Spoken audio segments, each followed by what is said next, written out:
when you focus on love, there's vitality there, there's juice there, there's, the driving force of life is guiding what you're doing. And that just brings incredible vitality, even though it's difficult. But as I say, it's difficult anyway, so you may as well pick the difficult that has got some life in it.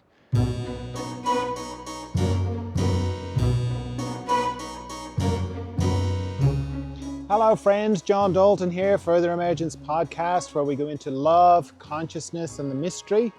And in this episode we're going into green flags in people, not being liked, helpful silence and true love.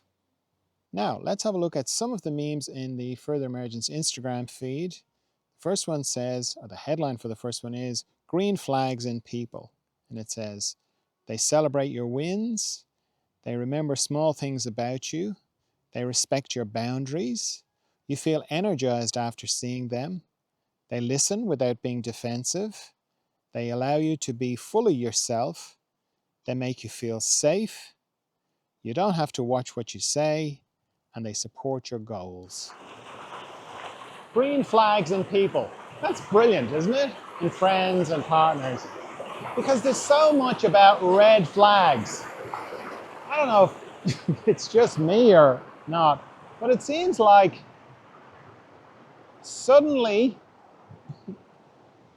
it feels like about 3 or 4 years ago, maybe 5 years ago, suddenly everybody was a narcissist.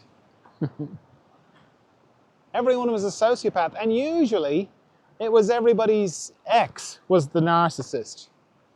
I mean, I know maybe it's just that this, if you did have a partner that was a narcissist, you might want to post that on social media, maybe. I don't know. But it just seemed like everybody was a narcissist. And suddenly there was all this like red flags in a relationship. And like, I get it. But I always think it's, much better to talk about the things and focus on the things you want rather than what you don't want. And I don't think you want to be with a narcissist. I don't think you want to be a narcissist. No, but I don't think anybody does. I don't know, maybe not. Maybe narcissists like being narcissists, I don't know. But you and I don't want to be a narcissist. Sure, you don't either. And I don't want to be with a narcissist. And I'm sure you don't either. So focusing on not the red flags, but the green flags to kind of know, how is this good? How is this person good to be around? How is it like great to be around this person? Yeah, I feel really up after I see them. I'm up for them. They don't judge me. I don't have to watch what I'm saying around them. These are all things to not trivialize and to not kind of go, to not register, to just like shrug it off and like, oh, well, Frank is just like that, nothing. Or Mary is just like that. I just like being, I like being around her, but, it's to get over this like thing of, to face the difficult fact that we end up with narcissists because we're attracted to them. Because they're electric for us. And, they're electric for us because they remind us of mum and dad. Not that mum and dad were narcissists, maybe they were. But when it doesn't work out with mum and dad, and when mum and dad don't meet our needs, it creates a problem inside that we continually try and solve. So we don't go to the person who will just give us the thing that we need. We go to the person that reminds us of the person who didn't solve the problem for us so that we can solve it with them. So we kind of attract people who are discounting of us, who don't acknowledge us, who exacerbate and continue on the wounds that our parents gave us so that we can fix it. That's why, we are attracted to difficult people. It's like where this whole idea of like, that, like with women and men, it's like, oh, they're attracted to the bad boys. It's that idea. That's because the bad boys are behaving in ways that their parents behaved, and that they continue on the problem that started with the problem that the little child couldn't solve. And it's like, well, I have to find someone who's a bit like that, and then I can solve that problem. So it's all very unconscious.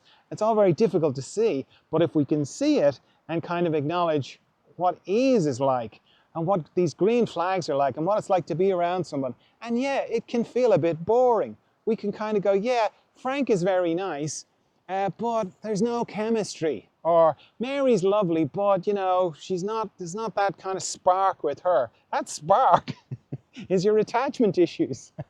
That spark is a deep wound that you have. And you can be sure that if that person is causing the chemistry or causing the spark, it's because they're interacting with that part of you. And you can be sure that person's not going to help you heal that. In fact, nobody's going to help you heal it. You're going to have to heal it yourself, like we all do. Eventually, you have to get into the trench and start digging yourself, because nobody else is going to just magically rescue you, you know? I mean, one of the hardest things to face in life is no one's coming. No one's coming to rescue you, you know, to just get that very deeply, and then to kind of turn to the child part of you on the inside that's going, what? No one's coming to rescue me? Oh, I've been waiting my whole life to be rescued, to go, yeah, it's just me. And you're like, but I'm sick of you, you know, I'm trapped inside with you the whole time, and you haven't rescued me. And it's like, yeah, but I didn't realize that there was just me, that nobody else outside me was going to rescue us. So I'm all there is. So let's see what we can do with that, you know. And there are things I can do. Why don't you tell me about what it is that you need to be rescued from? And well, let's start with that. And then it's like, you know, it's almost like that child part is like, ah, shit, there really isn't anyone else other than this loser, meaning yourself, you know. And then, but when you do that over time, the relationship begins to build, and you can begin to demonstrate to that part of you that while you can't rescue you with the big shiny horse and the fairy tale wonderful thing, you can help that part of you heal, and you can begin to fill in the gaps in your own parenting. And one of the ways is to begin to kind of bring this idea of green flags to that part of you and go, you know, yeah, Mary's not the electricity, Mary or Frank not the chemistry, they're not the electric shock kind of thing, but they're really good to be around. They're really easy to be around. They seem to genuinely want to know what I have to say. They seem to care. They're kind. Maybe we're just not registering that because we can't, and maybe we can begin to try and register that and begin to see that. And let's begin to focus on these green flags and bring the deeper, loving, healing, wonderful love into our lives more. Maybe we can do it for ourselves. The next one says, you absolutely have to be okay with not being liked. No matter how loving or kind you are, you will never people please your way into collective acceptance. You could be a whole ray of sunshine and people will hate you because they're used to the rain. Be okay with shining regardless. That's a great, you know, to read and go, oh yeah, I've got to be completely okay with not being liked, and I'm going to shine regardless. It's so difficult to do in practice because we are hardwired to be liked. Not so much from an emotional point of view, but just from a tribal survival point of view. If we're not liked, we're not going to, you know, be fed, and if we're ostracized from the tribe, then we're out on our own and we'll probably get eaten by a wolf or a tiger or something like that. Ridiculous now. Now we're also civilized. But the imperative that drives us to get people to like us comes from that.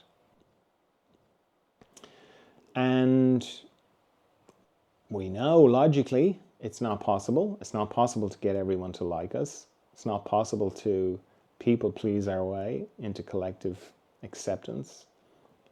There are going to be some people who just don't like you. I know, it's shocking, isn't it? And like often people create defenses around this and kind of go, yeah, I'm okay with being a bitch, or I'm okay with being a bastard. I don't care. But we do. Everyone cares secretly. And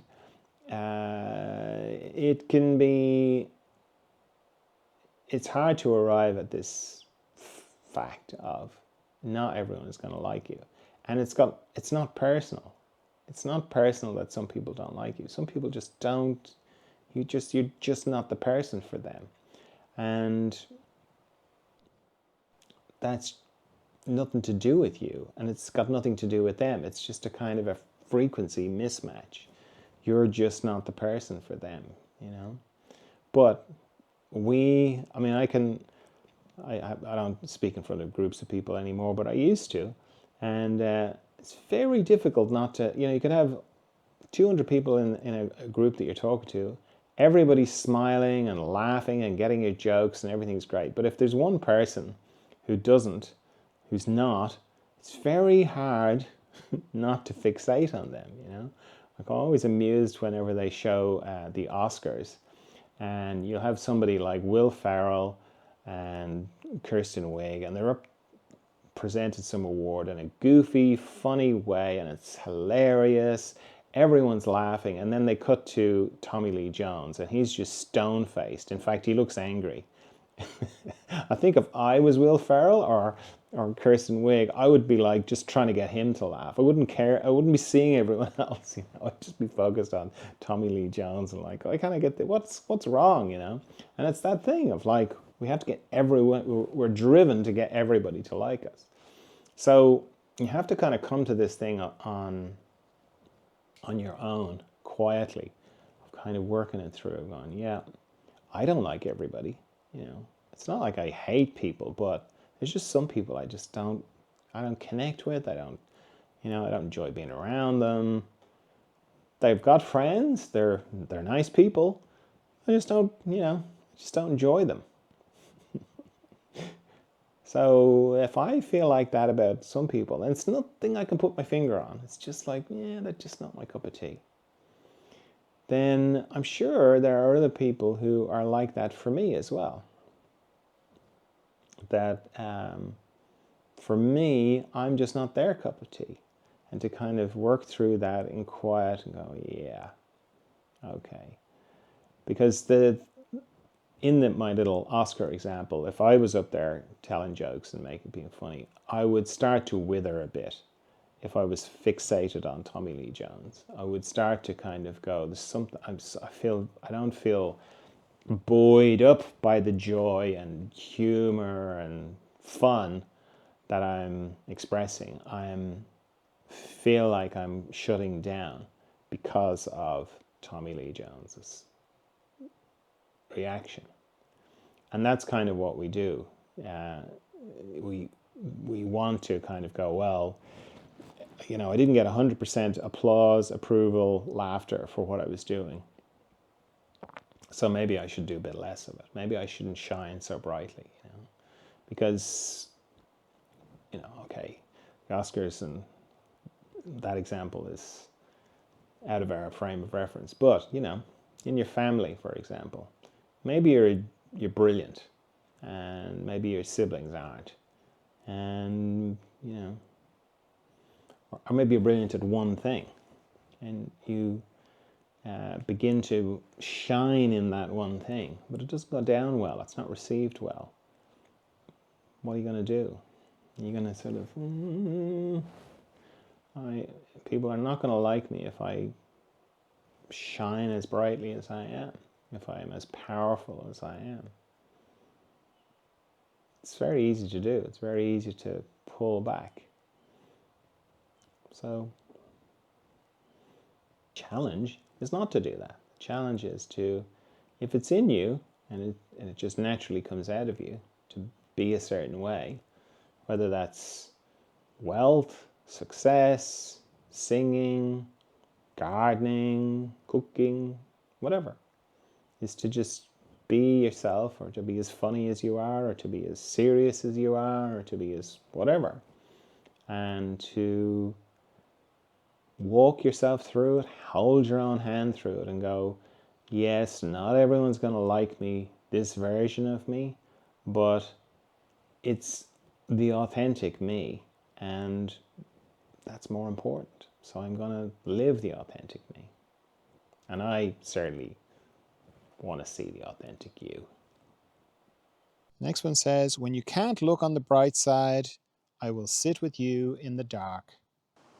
When you can't look on the bright side, I'll sit with you in the dark. Sometimes that's all you can do. It's not easy.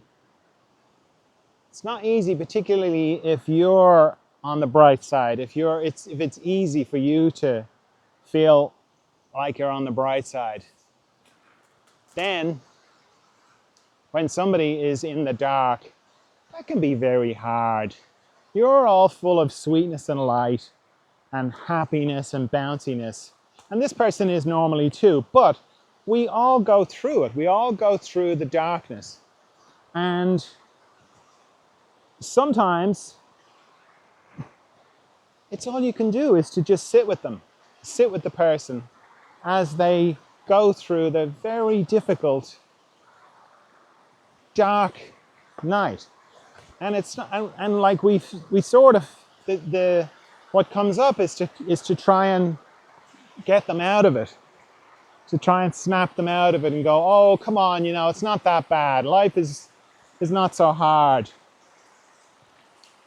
And often that's kind of more to do with us. The subtext there is, you're harshing my buzz, okay? Everything's beautiful. I don't know why you're having trouble seeing that, but can you stop bringing me down with your negativity? Because my grasp on that everything is okay is tenuous. And if you keep with this negative stuff, I am going to start to feel a little bit down as well, and I don't want that. So, do you think you could cheer up?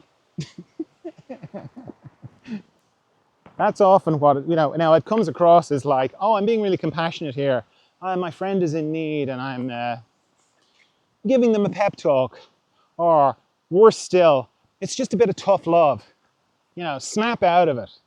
I had to give you a bit of a kick in the pants, None of which is very loving, because the hard thing to do is to sit with them in the dark. Not get in and wallow with them in it. I don't mean that. I don't mean like, they're like, yeah, it's terrible. It's really bad. Well, what's the point of anything? What are we doing here? I don't mean that. But I mean, just being with them.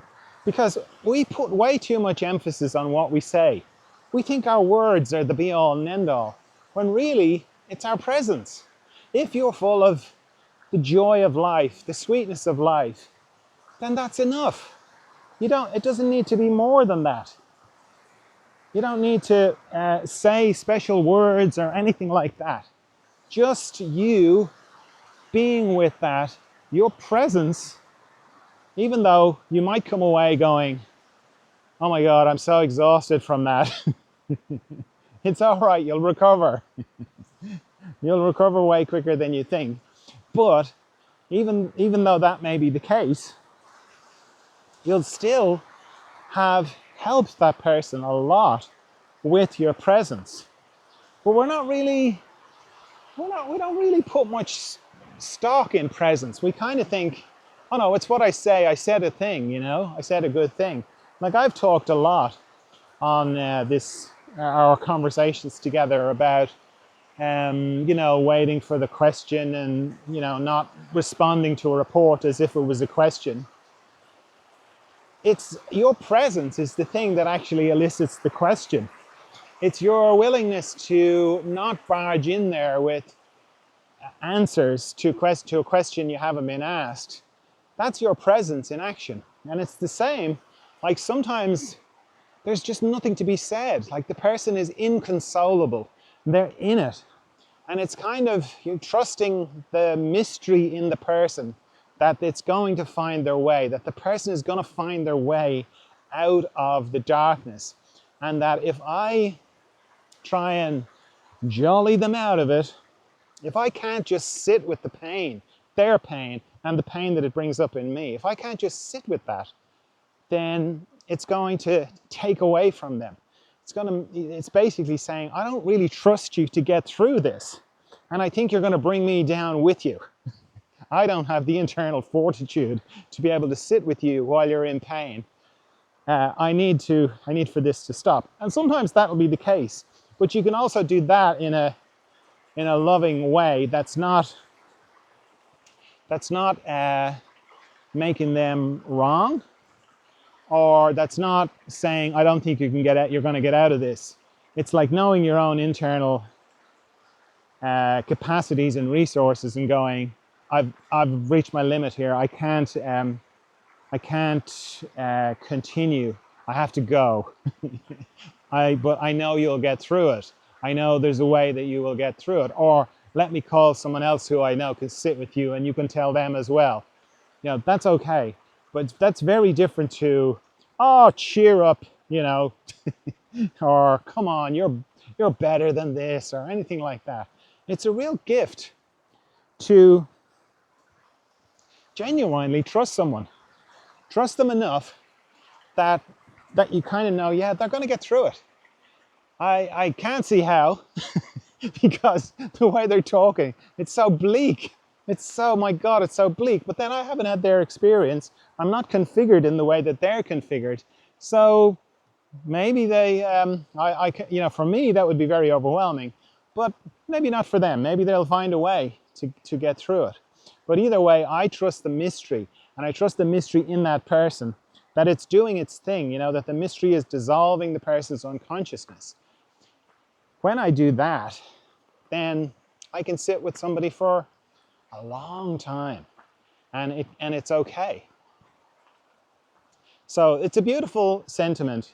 When you can't see the bright side, I'll sit with you in the dark. It's a true act of love, both for the person, for yourself, and love of the mystery. And it's beautiful. And the last one says, if we're dating, I want to be your second priority. I want your first priority to be you, your ambitions, your life, and your future.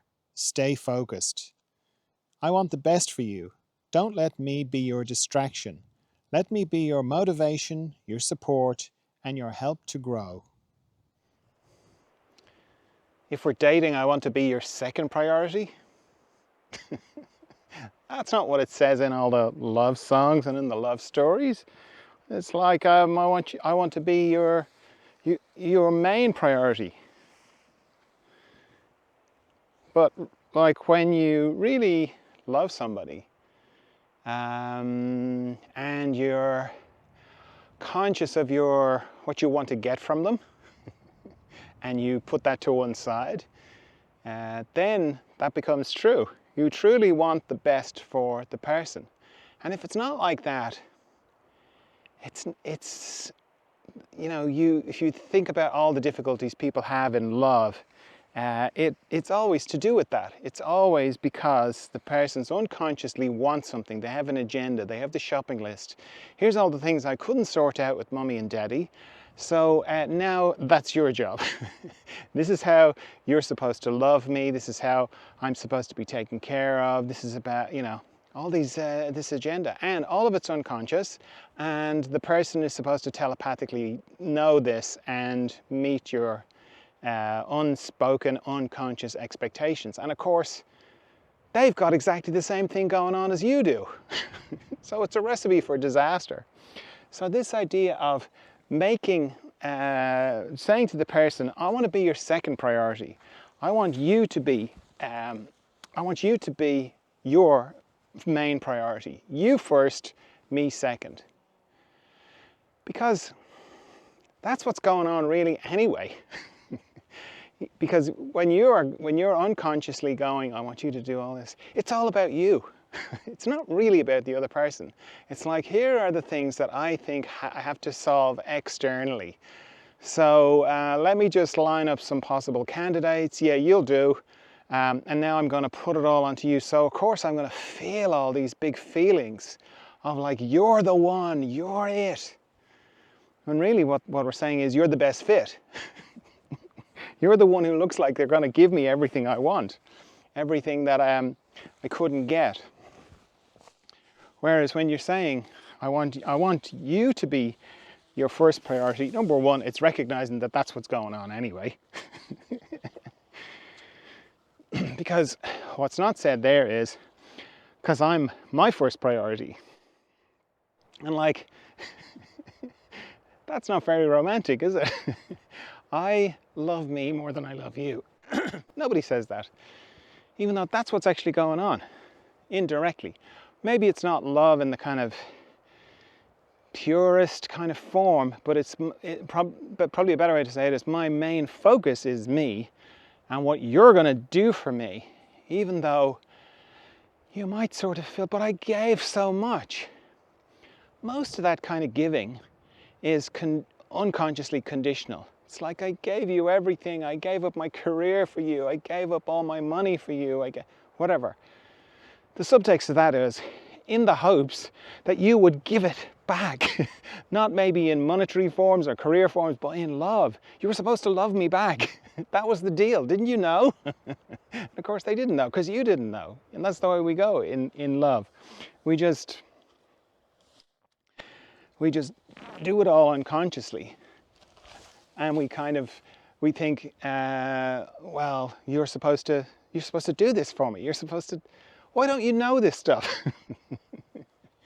So this idea of, I want you to be, or I want to be your second priority.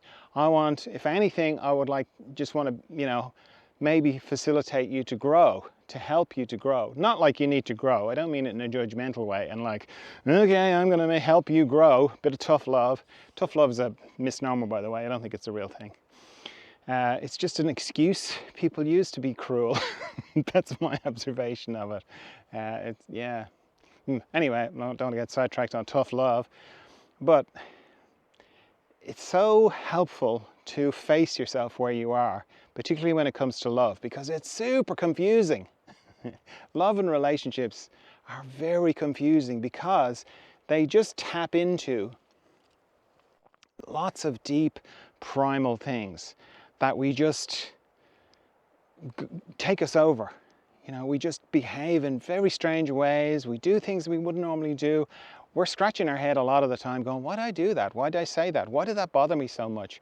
Or why did I just, behave in such a strange way? So it's very difficult to remain steady and to actually see what's going on. It's one of the real advantages of being single is you get to look at a lot of things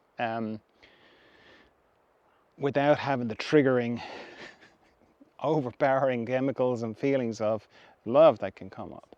But if you can kind of see, to truly love somebody, ask yourself really hard questions like, if somebody came along and I thought they would be happier with that other person, would I say to them, you know what, I can see that you love this other person, you go and be with them. Or I need to go overseas to work for my dreams. And you can see that that's the right thing for them to do and that it's in alignment for them to do. And you're like, well, mine is to stay here. So I, think you should go. I think it would be great for you to go. I don't know if we can stay together in the way we were, but I think you should go and do it. I think you should do whatever you think is the right thing for you to do first. And then we can talk about it, Then you're sort of moving in love. Because what I found is, if you make love your North Star, if you make love the thing that's guiding your relationship, and you keep coming back to, what are we doing here?